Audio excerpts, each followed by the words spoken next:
जीवन के अंदर अगर किसी देवी या देवता को आपको धारण करना है तो वो केवल बुद्ध है। आप बुद्ध को धारण कर लो, आपके सभी दुख और दर्द अपने आप समाप्त हो जाएंगे। ये पर्व कल है।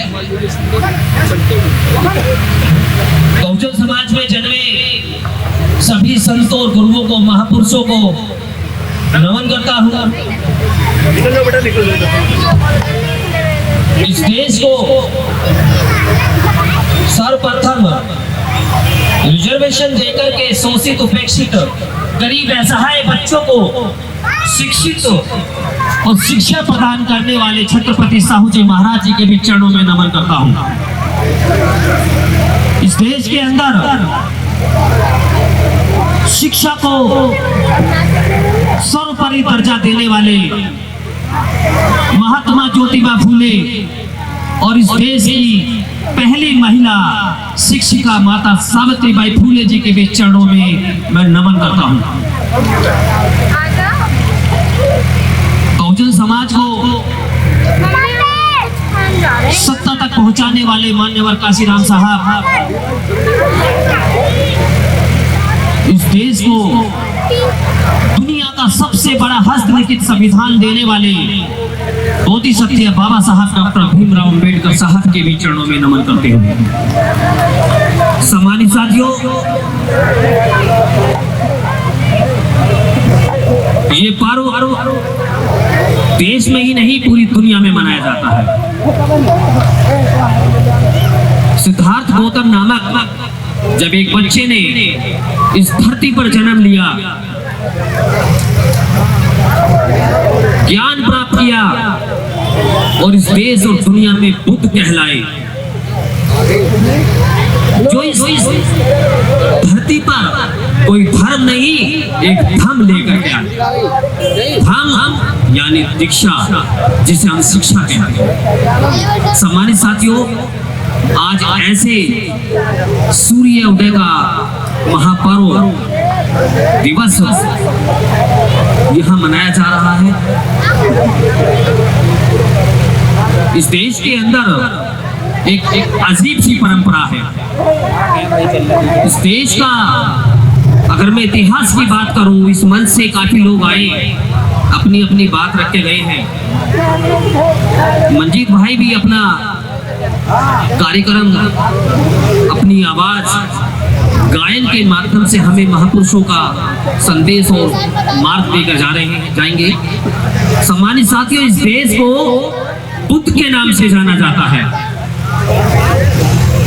आज देश के अंदर कुछ विदेशी लोगों ने कब्जा कर लिया है। वो लोग स्वयं जब इस देश से बाहर जाते हैं तो वहां भी यही कहते हैं कि मैं बुद्ध के देश से आया हूं। और जब कोई शासक, अध्यक्ष, प्रधानमंत्री या राष्ट्रपति इस देश के अंदर आता है, और हमारी परंपरा है जब कोई अतिथि हमारे यहाँ आता है तो उसको हम सवरा, एक उपहार स्वरूप कुछ न कुछ भेंट देते हैं। तो ये भी इतिहास भारत का रहा है कि यहाँ बेशक आर्य या विदेशी प्रधानमंत्री, राष्ट्रपति रहे हो, इन्होंने भी उपहार स्वरूप बुद्ध की ही प्रतिमा दी है, क्योंकि ये देश बुद्ध का देश है। सम्राट अशोक ने इस देश के अंदर, इस देश को अखंड बनाते हुए 84 लाख बुद्ध महागढ़ों का निर्माण कराया। आज वो देखने से भी नहीं मिल रहे हैं। देश के अंदर अजीब परंपरा चल रही है, मस्जिदों को खोदा जा रहा है, मंदिरों की खोज हो रही है, लेकिन उनको ये नहीं पता उनके नीचे भी बुद्ध ही हैं। वहां भी बुद्ध के स्नेक प्लेट मिल रहे हैं हर जगह। उज्जैन का महाकालेश्वर मंदिर, जिसकी अभी 90 फुट गहराई तक खुदाई हुई, और वहां देखा कि वहां भी बुद्ध के ही स्लेट निकले हैं, वो भी रोक दी गई। पूरे देश और दुनिया के अंदर एक मुद्दा बना दिया गया राम मंदिर। पूरे देश और दुनिया ने देखा, जब उसकी खुदाई हुई वहां भी बुद्ध ही बुद्ध नजर आए। सम्मानित साथियों, ये देश बुद्ध का है। और ये देश किसी को मत बुलाओ। बुद्ध के दिए हुए मार्ग पर ही चलने का काम करें। सिंगर को बुला लो। बुद्ध को मानने के लिए, बुद्ध को हमारे बीच में लाने के लिए सर्वप्रथम सर्वोच्च अगर कोई महान हस्ती रही तो वो बाबा साहब डॉक्टर भीमराव अम्बेडकर साहब रहे, जिन्होंने पुनः जीवित कर दिया बुद्ध को इस देश के अंदर।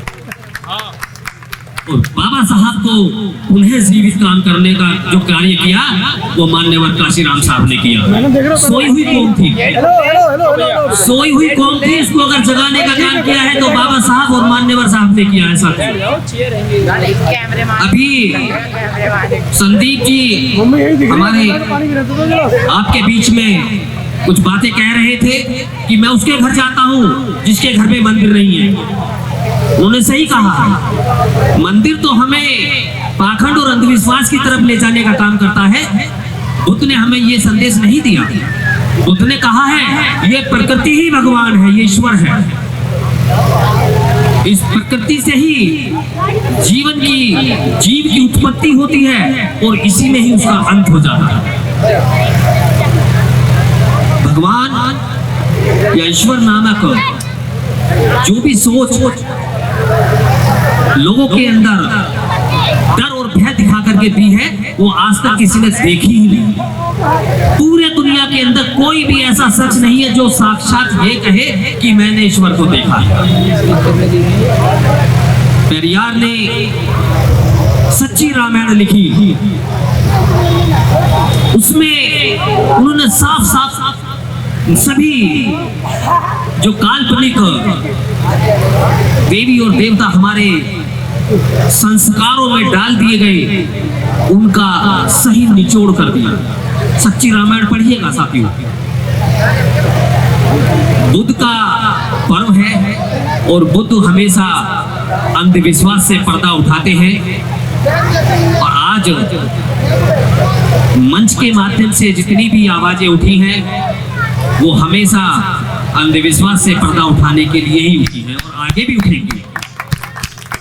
सम्मानित साथियों, हमारा रास्ता तो वास्तविक विज्ञान की तरफ है, क्योंकि विज्ञान से ही जीवन, विज्ञान से ही शिक्षा और विज्ञान से ही हम सब चिकित्सा लेते हैं, जो हमारे लिए हमारे जीवन में सबसे ज्यादा महत्वपूर्ण है। शिक्षा वो जननी है जो शिक्षा ले लेता है, शिक्षित हो जाता है, वो अंधविश्वास और पाखंड को छोड़ देता है। मैंने शिक्षा की बात की है, पढ़ाई लिखाई की बात नहीं की। किताब पढ़ करके आप लोग डॉक्टर इंजीनियर भी बनते हैं, जज भी बनते हैं, राष्ट्रपति प्रधानमंत्री भी बन रहे हैं, लेकिन हम लोग देखते हैं कि वो डॉक्टर इंजीनियर प्रधानमंत्री राष्ट्रपति भी उन पत्थरों की मूर्तियों पर जाकर अपना माथा वहां टेकने का काम करते हैं। सामान्य साथियों, वो पढ़े लिख लिए जरूर है लेकिन वो शिक्षित नहीं हुए।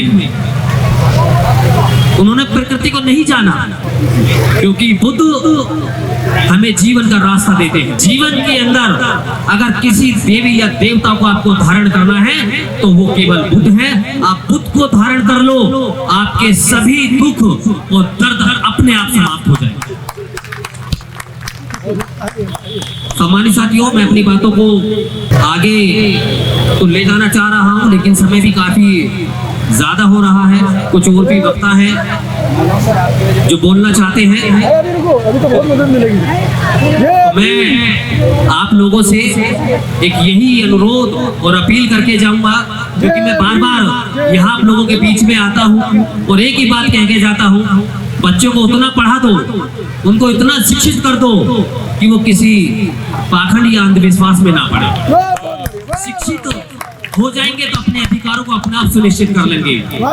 देश के अंदर संविधान है, हमें संविधान को जिंदा रखना है, क्योंकि यही संविधान हमें जिंदा रखेगा। संविधान है तो हम हैं और हम हैं तो संविधान है, हम दोनों एक दूसरे के पूरक हैं। सम्मानित साथियों, मैं अपनी बातों को यही विराम देता हूँ। जब तक सूरज चांद रहेगा बाबा तेरा नाम रहेगा, जब तक सूरज चांद रहेगा तथागत भगवान रहेगा। जय भीम, नमो बुद्धाय।